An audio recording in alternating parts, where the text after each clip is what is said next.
one. So the Los Angeles Clippers, they traded for James Harden and were a complete dumpster fire.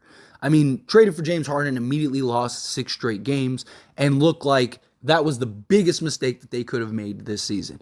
They were a little bit of a laughingstock for a while. They were completely out of the play-in at one point. But since then, they have really turned it around. They're currently on a 6-game win streak. They are currently in the 7th seed, which is still the play-in. So if the playoffs started today, they would be in the play-in. But based on the way that they're playing right now, based on the way that the upward trend is going, the Clippers are in great shape, right? They're the 7th seed. They're playing great basketball. Defensively, they've been very good, which is very surprising. Even James Harden is really bought in on the defensive side for the Clippers.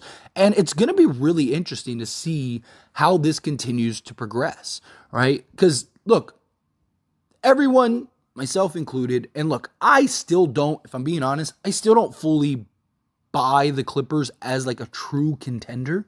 Like, I think that they have potential to be very good.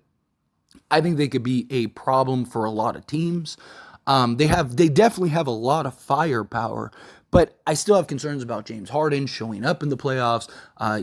Playoff P, maybe people pandemic P, right? Like, how does he perform in the playoffs? He's had his struggles. Can guys stay healthy? I still have concerns about their lack of size, their lack of depth at times, and just, are they going to be able to maintain this level of defense and scoring output that they've been able to put together?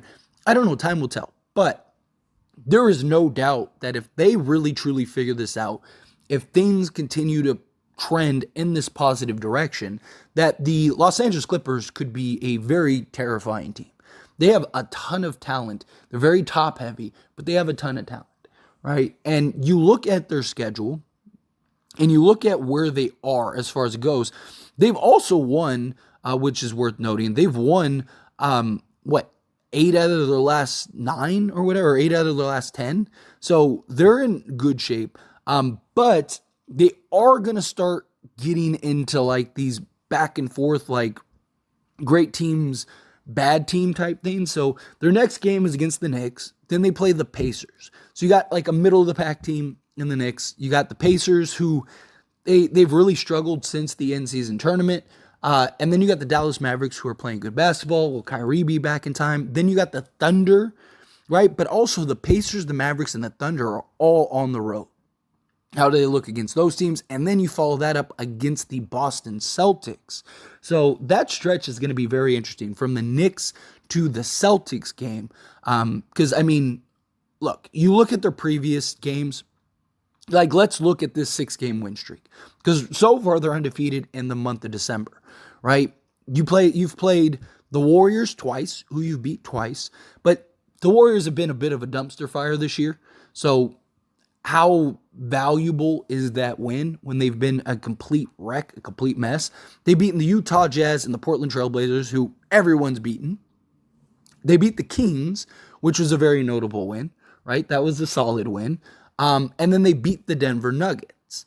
But that Denver game also was the game in which Jokic played his worst game of the season.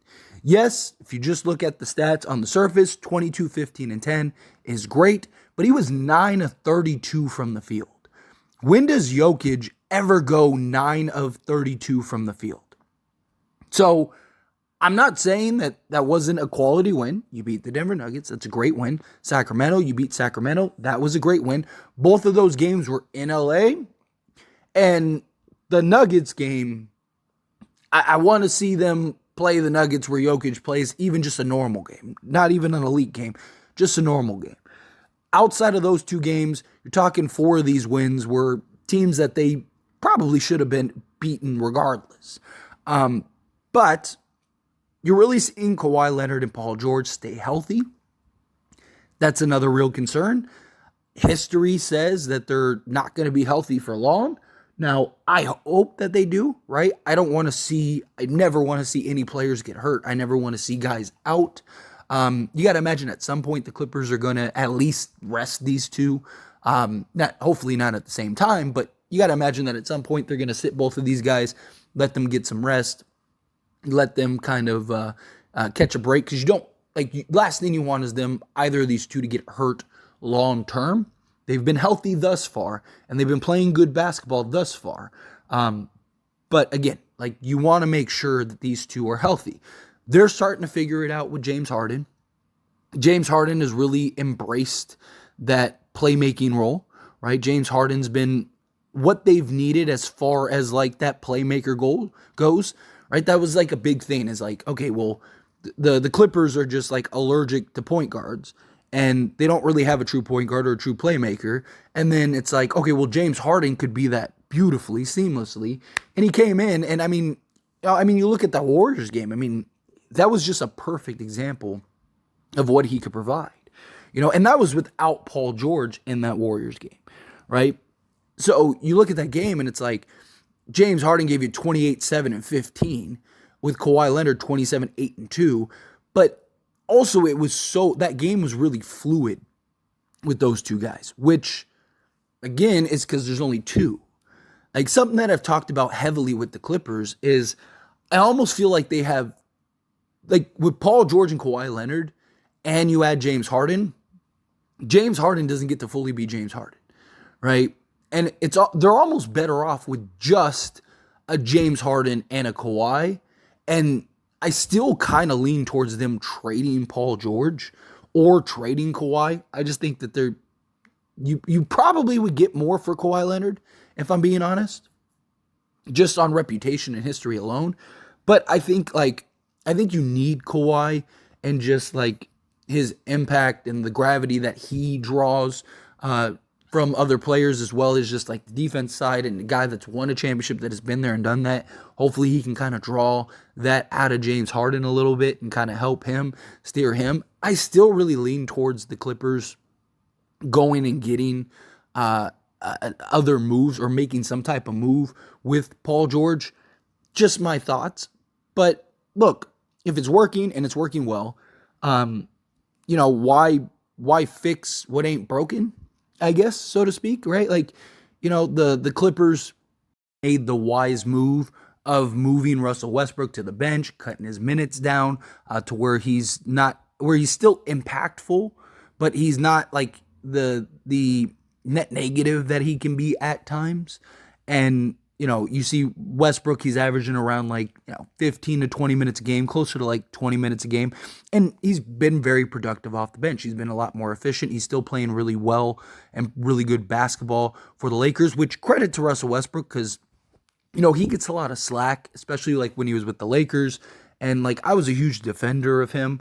And he's really just welcomed and embraced, hey, I'll play that bench role. I don't want to be a guy that's out of the league, and he was playing great for the Clippers. Let's not pretend he wasn't really good for the Clippers. He was very good. He could have easily said, look what I've done for you. And the only reason I re-signed with you was because I thought I was going to get a better role. And instead of him, kind of trying to disrupt everything, he just said, he made the decision, not Ty Lue. He made the decision, you know what? Let me come off the bench and let's figure this out, right? Making the sacrifice, because Ty Lue was trying to run with all of them, because I'm sure part of it was he didn't want to deal with the headache. He didn't want to deal with the noise and all that stuff. So, credit Russell Westbrook in that regard. But, with him coming off the bench and providing just that playmaking and just that downhill speed and just a different look compared to a James Harden, I think that's kind of this nice balance. They still have a lot of work to do. Right. And like I mentioned, look, the 6-game win streak, I give them a ton of credit on. But it's not like they beat, the top 6 teams in the league and they're just on fire. It's not like, they beat the Celtics, the Bucks, the Sixers, the Timberwolves, the Nugget. Well, they did beat the Nuggets and the Mavs, right?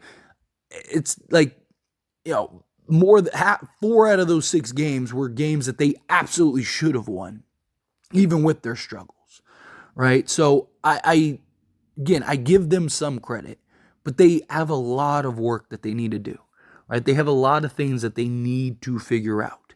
They have a lot of things that they got to work on, because you look before the 6-game win streak, and, they're So they went on the 6-game losing streak, right? And then they beat the Rockets, the Spurs. Then they lost to the Pelicans. They beat the Mavs, which is good. That was at home. And then they lost to the Nuggets, beat the Kings, and then lost to the Warriors. And then they had this 6-game win streak. So, yes, they've won a bunch of games in this, last month and a half, but they haven't been like these huge notable wins. That's why I'm really curious to see how do they make it out of this next little stretch here. And this isn't even like a juggernaut stretch. Like the Knicks are very beatable. The Pacers are very beatable. They already got the Mavericks once. We'll see if they have Kyrie or not. The Thunder and the Celtics, right? So if they come out of this next 5 between the Knicks and the Celtics, and they come away, 3-2 or something like that, then I'll start feeling a little more confident here, right? And then we'll see what they do in January, because they have a pretty nice balanced schedule in January. That first week, I guess, is a little, I guess you could say, is a little tough, because they got the Heat, the Suns, the Pelicans, the Lakers, the Suns, and then they go into the Raptors, the Grizzlies, and stuff. So I don't know. It's going to be interesting to see how the Clippers manage this, how they will look out. But look, I like what we're seeing from their big four. I like that they're, really stringing together some wins here. They're starting to figure some stuff out. The defense is more what I'm impressed with, right? Because they've had some really bad stretches defensively. But they're really starting to right the ship in that regard. But anyway, as always, this is a discussion, so I pass the question on to you. Let me know your thoughts and opinions down in the comments below. What do you make of the Clippers? Do you believe in them yet? Do you still not? Again, personally, I'm not there yet. We'll see how they continue to progress. But if this next 5-game stretch, if they come out of it 4-1 or something like that, then I might be like, okay, hang on. Maybe they got something here. But, to beat up on, a bunch of bad teams, I don't know how much I can really credit them for. But again, we will see. Time will tell. They did just get put together, a month ago. So give them time to progress. But anyway, again, how you feel, whatever your thoughts are, I'd love to hear it. So let me know down in the comments below. That being said, if you haven't liked this video, hit that like button. Helps me out a lot. Lets me know you enjoy these types of videos, and I truly appreciate it. If you're not subscribed to the channel, hit that subscribe button. Turn on the bell notifications.